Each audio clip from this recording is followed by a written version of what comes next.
Sylvia, welcome to the Always Better Than Yesterday podcast. How are you?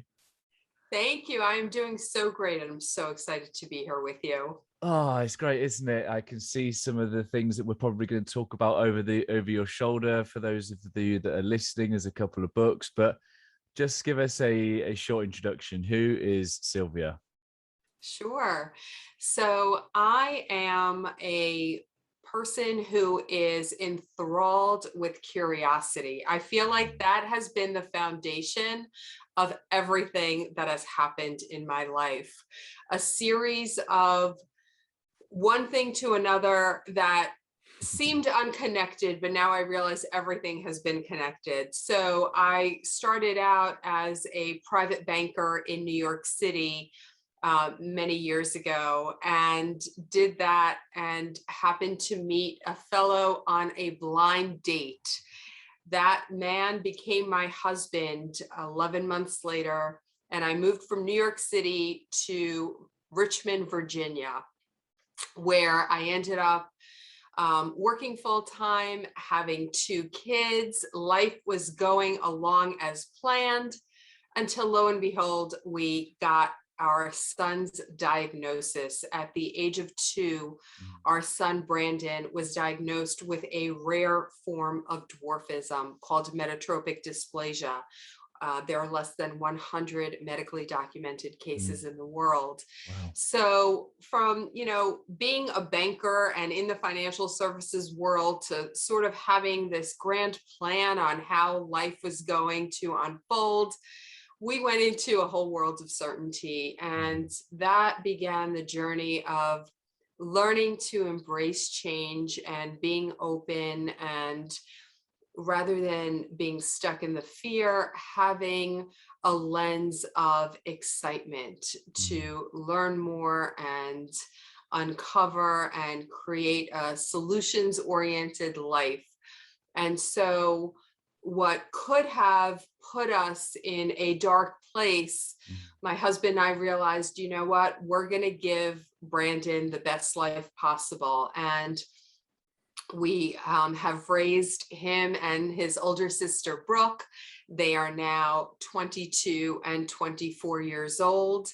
And I am at this season of life where I am open to a whole new chapter as empty nesters. And I'm thrilled to have the opportunity to work alongside Brandon as he is a professional speaker and author. That's amazing.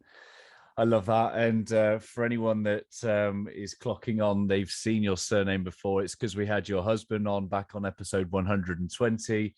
It was kind of like lockdown phase at the time. So he was working. I understand he's back in the office now, which is good, right? It is the best. Yes, it was fine and thrilling to have him home at first. But after a year of being at home together, I think the best thing about our marriage is having the opportunity to say goodbye in the morning and say hello in the evening. Absolutely. Shout out to Steve. I absolutely loved having him on. I've always been a big admirer of Team Farbstein.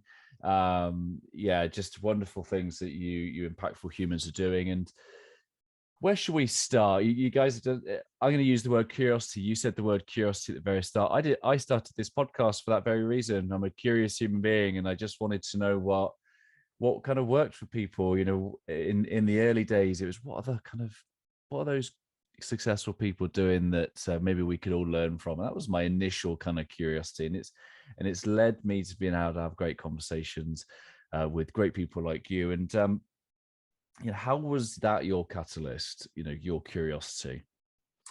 What I've realized is that when you are open to uncovering a journey that is the unknown, rather than being fearful of opening up that door and taking a step forward, your curiosity provides this amazing springboard. And for me, it has led me to meeting people in the most random of places and just having those conversations and being open to genuine connection has led us as a family and as individuals to some remarkable opportunities. One that even led our son Brandon to discover his mobility device. And Wow. I'm happy to share that story with you if you're interested. Yeah, love it. Love to. Absolutely. So, in addition to managing Brandon's speaking career, I Mhm, also work in the promotional products mhm, industry. mhm, So anything and everything with a branded logo on it is what I do. mhm, And when Brandon was 14 years old and we took him on his orthopedic doctor appointment, he shared with the doctor that his legs hurt after mhm, walking a few city blocks. mhm, And the doctor said to him, Brandon, there really are no more surgeries that we can do that will take the pain away from you. So it's time to start thinking about a mobility device. And he gave him two options, a wheelchair or a motorized scooter. mhm, And Brandon looked at him and he said, but my legs still work. Why would I put myself in a position not to use them anymore? mhm, And why would I want to look up at the world more than I already do? mhm. And so the doctor said, I don't know what else there is. And Brandon said, well, what about a Segway? And are you familiar with this Yep. upright mobility Mhm, device? So Segway and mobility device in the past have never gone together. mm, But the doctor said to him, while I have never seen a patient use this for that purpose, mm, go for it. And so a few months later, I happened to be at a promotional products trade show, and lo and behold, in one of the booths is what appeared to be a miniature Segway. And I couldn't believe it because it wasn't even branded. So mm, I don't even know what it was doing at a promo trade show. But when I asked the distributor what it was, he very unenthusiastically answered, oh, it's just a high-end toy for rich people. And I looked at him and I said, oh no, there's a segment of the population out there mm, that can use this as a mobility device. And he looked at me as if I had three heads. mm. Well, a few months later, Brandon purchased the device and was riding on it at the Richmond airport, Yep. where he met a stranger Mhm, who started asking him a bunch of questions. And that connection led to him being on the TEDx stage at the age of 15. So I feel like all those random occurrences and discoveries, the entire foundation of it all mm, was being open and being curious, mm, because curiosity is what leads to connection, mhm, and connection helps open more and more doors that we never even knew existed. mm. What do you think? I know Brandon will have done loads of this work because he's a curious human being too. But what do you think, like, his purpose in life has been revealed to him? What impact is he making in the world? I think his purpose in the world is to change the lens through which people not only see others, Mm, but through which people see themselves. mhm, And that journey has unfolded throughout the years, with Brandon first being diagnosed with depression as a young boy. He was about 10 or 11 years old mm, when he came home from school one day and told me that he no longer wanted to be here, mm, that he saw mm. no reason for him to continue living. Yeah. And thank goodness I was home, and thank goodness he was comfortable enough to share his tremendous pain with me, Mm, because that was a cry out for help. mm, And we got him the mental help that he needed, and made him realize that our medical team isn't just our, you know, doctors, from pediatricians to eye doctors to dentists. They are also our therapists and our counselors who can mm, really help us get inside our heads and help us understand what it is we are feeling and how to deal and cope with those feelings. So I feel like Brandon's journey has not been an easy one. mm, He suffered for years of tremendous cyberbullying, to the point where when he was 17 years old, we had to pull him out of high school. mm, But if that hadn't happened to him, then he and I would not have realized that we could use our voices to testify at the Virginia General Assembly, share our experience and our story, and help pass legislation. And over the course of a couple of years, we helped pass laws Wow. that now require emotional intelligence be taught in all Virginia public schools starting in kindergarten. So that means Brandon's platform of elevating empathy, now kids as young as 5 and 6 years old go to school and learn what empathy is. And it was so interesting, Ryan, because there were several lawmakers that sort of pushed back and said, isn't this already being taught in the home? And we said no. And we could say that for sure because of the bullying that takes place. And what really opened my eyes up was at the bill signing when I had to sit face to face with parents who lost their teens to suicide.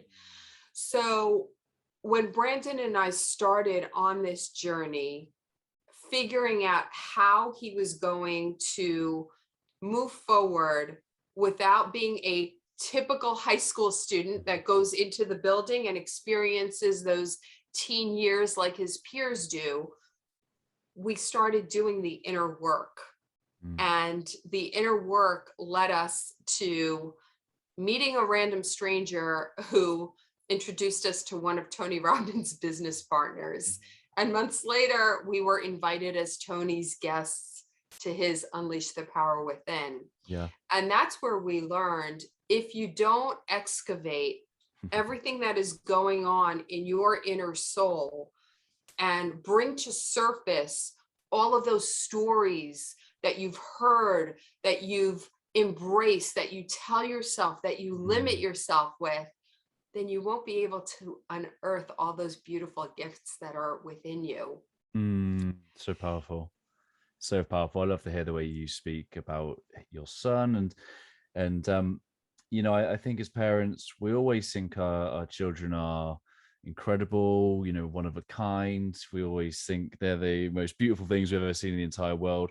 And yet we're not given a blueprint of how to make them feel that themselves. And, you know, I imagine for as much as Brandon's condition was extremely, extremely rare, making him literally one of a kind, he didn't maybe feel that on the inside because of the way the world was treating him. And I know that that's a big heart for this book that he's just written, a kid's book about self-love. I've read this with my two. I also have a Brooke.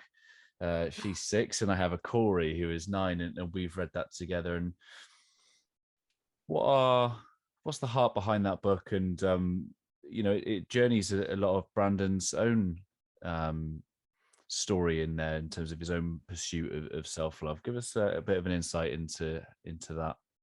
Absolutely. So what the pandemic took away was all of Brandon's live speaking events, you know, that were scheduled all through 2020.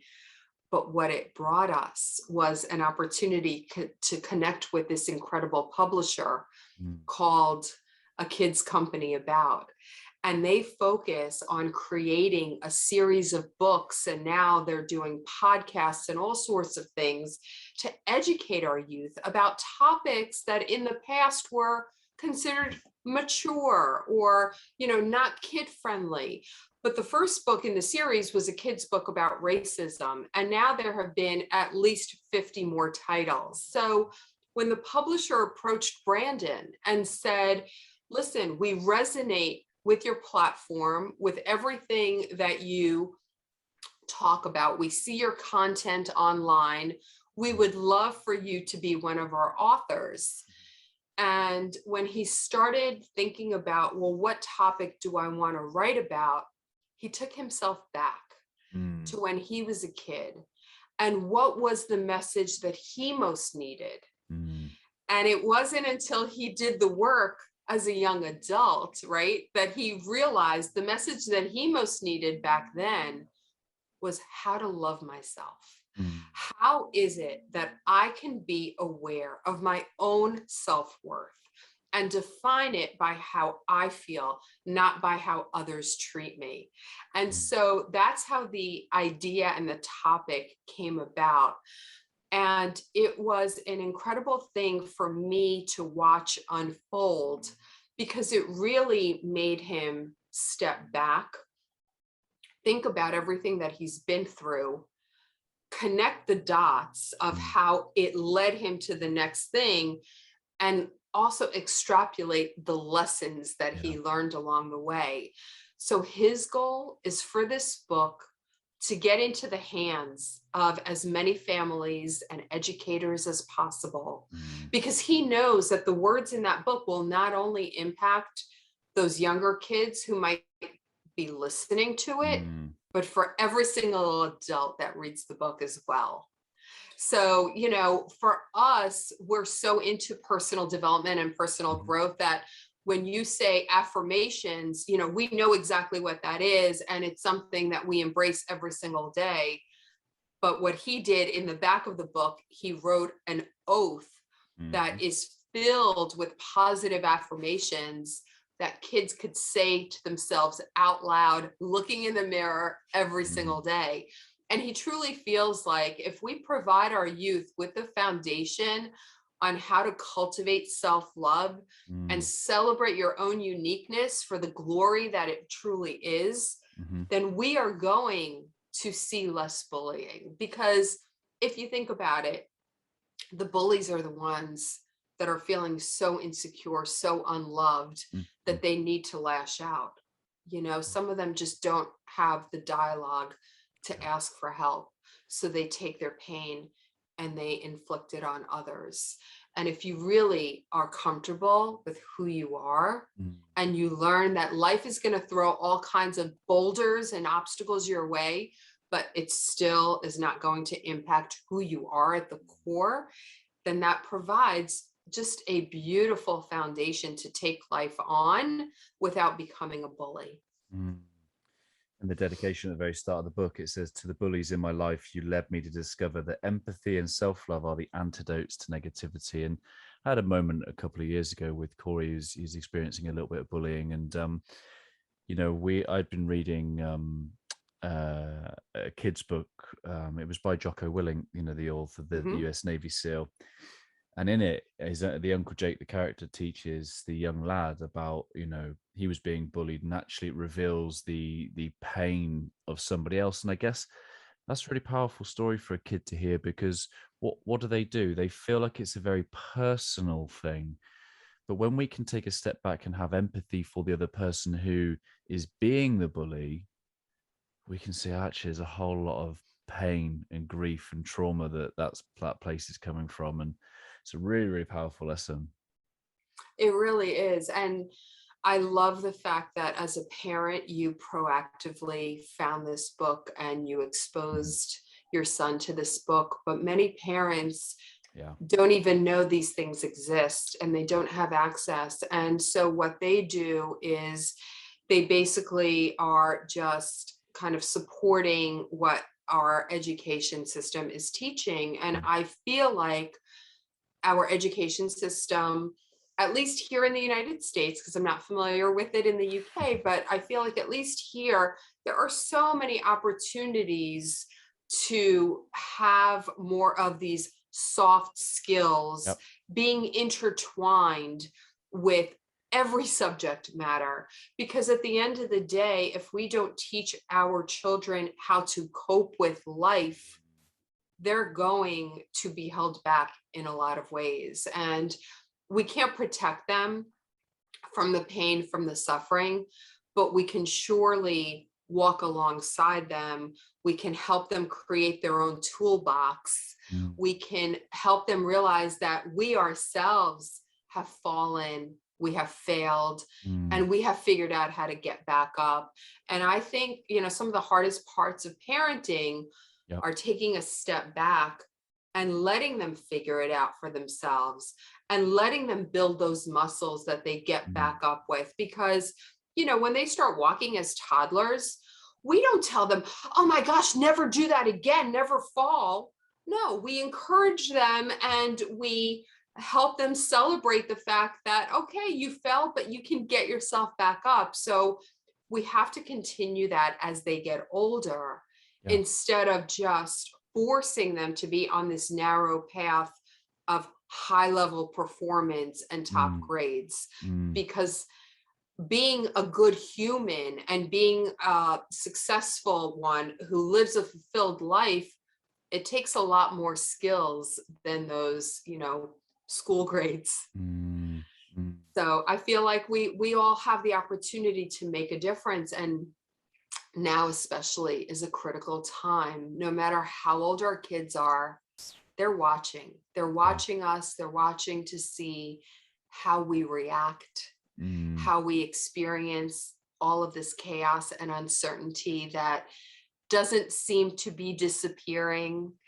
And it is really imperative for us to show up and model the mm. behavior that we would like for them to incorporate into their lives. Love that.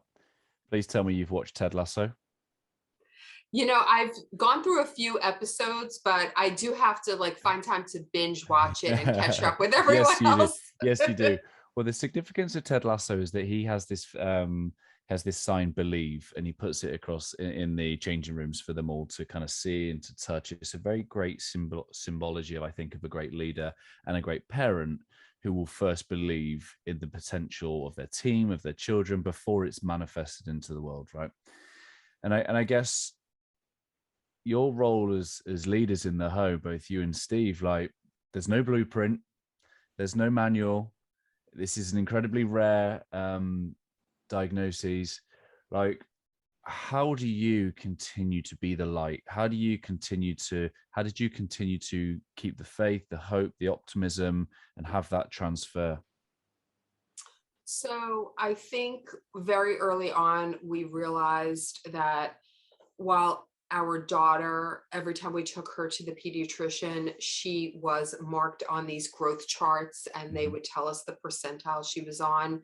We quickly learned that, Brandon is never going to be on those Mm, growth charts. So that gave us the framework to realize that we can't compare him to mm, anyone else. We can't even compare him to his sister. So we started just looking at our kids as individuals. And I had to constantly remind myself of that because, when they go to grade school, very early on, they're already being graded and ranked and compared. And, in our school yeah. system, even in kindergarten, I sat there at orientation and they were already talking about how you as a parent need to make sure that your kids are set up to be on the advanced track. And I let go of all that. And I started celebrating the small wins. And I never Mm, took for granted anything that my son was able to accomplish. yeah. And that gave me just a fresh perspective. I wasn't so caught up in the comparison game. And Mhm. I think that made him realize that he didn't need to be caught up in it Mm, either. And he didn't need to be confined by it or defined by it or ever feel like he was lacking or not enough in certain areas. But it was challenging. It was challenging, especially for my daughter, Brooke. Here she is, a couple of years older than her brother. In her mind, she's not getting the same amount of attention from mom and dad as her brother is. mhm. And although Steve and I did the very best we could to make things equitable, of course we couldn't give her the same attention because we were constantly running to doctors and hospitals and, had all these things. And Mm, so you have to give yourself as a parent a lot of grace. And you can't beat yourself up because we're only human. We're yeah. going to fall short in areas. Yeah. I feel like there's no such thing as balance. It's Mm, just one moment at a time. And so, when you kind of have that sort of framework, you also realize that you want to surround yourself with a tribe and village of people that not only support you, but are able to lift you up. And so you become very intentional about who you give your energy to and who you surround yourself with, because again, those are the people that our kids are watching and seeing. So in our case, we had no family where we lived. We created our own chosen tribe of people. And that has morphed and evolved in ways over the years. And then as the internet started opening up and Facebook groups started emerging, I was happy to find several years ago a Facebook group for this particular condition that Brandon has. And so we are a group of people who truly get each other. And although all of our kids of all ages might experience this diagnosis in different ways, we really could be there to support each other because we get it. Yeah, that's very powerful. And I think, sometimes we need to, the thing I've had to learn time and time again is that I'm no good to my kids if I've not looked after myself. And I'm sure that there were times along this journey you've had to look after yourself. What have been some of the big kind of lessons along your way? Wow, Ryan, that really hits my heart because I feel like in my 40s, I was so focused on doing everything that it takes to make sure that my kids were taken care of that I forgot about me. And that sort of came to a head when I mentioned Brandon was cyberbullied. So he was 17 years old in his junior year of high school. And everything just seemed like it was so uncertain when it came to his future, because here he asked Steve and I to pull him out of his school.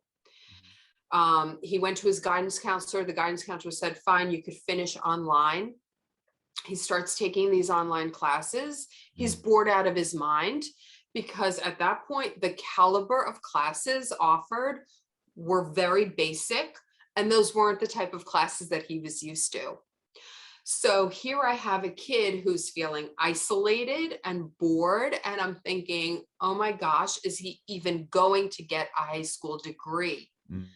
And I gave myself such stress and anxiety that it manifested in shingles. Wow. And I remember going to the doctor and she gave me the diagnosis and I said, shingles? I'm 50 years old. I thought this was an older person's diagnosis. And she said, I'm diagnosing more and more women, especially at a younger age. And it's all due to stress. So that was my wake-up call. And that's what I needed to kind of shake me up and make me realize that I've got to let go, because I never had control to begin with. I just convinced myself that I did. So I let go. I started having faith that things will unfold as they are meant to. But most importantly, I started taking care of myself by having a morning routine, by going out on daily walks, by clearing my mind, by paying attention to nature, by going out in the evening and trying to catch as many sunsets as possible. Oh, yeah. And those are the simple things, but it really just made me realize that you can ground yourself. Yeah. And you can realize that in the whole scheme of things, we are just a tiny little speck in this universe. And when you're out in nature, especially, and you see the sun rising or setting, it gives you hope that it's a new day or a new one is coming and things will unfold with a fresh start. So those were the things that kind of got me going. And then right before the pandemic, ironically enough, I started working with a coach and I learned transcendental meditation. And so my TM practice has just really created this beautiful center of calm within me. And I feel like that makes me show up in a better light for my family, but it also helps me connect with the most interesting people. Because I feel like once you get right with yourself, you kind of become a magnet to meet people that are doing the same. I love that. My limited understanding of the transcendental meditation is that it takes you to a connection with a source and a power that is the life force of this world. And I guess so often that will, again, to use your phrase, it will speak beyond words. It so often will transcend the intellect. How do you put words to the impact of transcendental meditation, if you could? For me, it's just has taught me to let go, Hmm. because there are going to be times when you meditate that you will have random thoughts come in your head. Mm. And what my coach taught us over and over again, let it go in and let it go out. And you just let go. You're not controlling it. Yeah. You're just letting it flow through you and let it go. So I think that's a beautiful metaphor for just dealing with life, Yeah. right? We can't change the way people act. We really can't change the circumstances outside of us, Mm. but what we can control is how we react and we respond to everything. And learning the skill set of letting go hasn't made me not care about things, Yeah. but it has enabled me to put things in perspective. Mm. Yeah. And it brings peace, because there's so much. I was controlling things far beyond the things that I had control over, and it brings about pain. It brings about being unsettled, and I guess, yeah, that letting go is a symbolic way of bringing us back to, the center, and to be peaceful in this moment. What does it mean for you to speak beyond words? When I think of speak beyond words, it's showing up in our true light.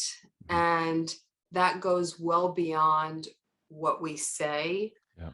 or what we write. It's really how we show up in Yeah. our energy, in our purpose, and being comfortable in our own skin. I have noticed and observed so many people using social media, especially Facebook, as kind of a bullhorn Mhm. to shout and be angry and, express all of their frustration. And perhaps it makes them feel good at the end of the day. I don't know. But I feel like it makes them show up in a light that they don't want to be seen as.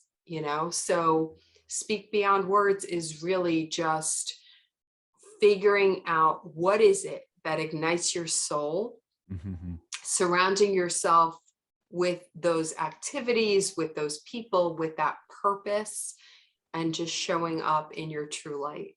Yeah, I absolutely love that. Where can people connect with you? Where's the best place to send people? Yeah, Instagram and Facebook, Speak Beyond Words. I am also on LinkedIn under Sylvia Farbstein. I'm in the process of creating my website, but you can certainly connect with Brandon and I on his website, Mhm. brandonfarbstein.com. I love it. What a journey for a banker. Yes. You Do you have never know. You never Yeah. know. And I think that's the other life lesson that we need to instill in our kids, that, you may have this idea of what your Yeah. life is going to look like, but it very well may unfold in so many ways that you don't Yeah. expect. I love that. Thank you so much for your time. I'd just love to know what the phrase always better than yesterday means to you.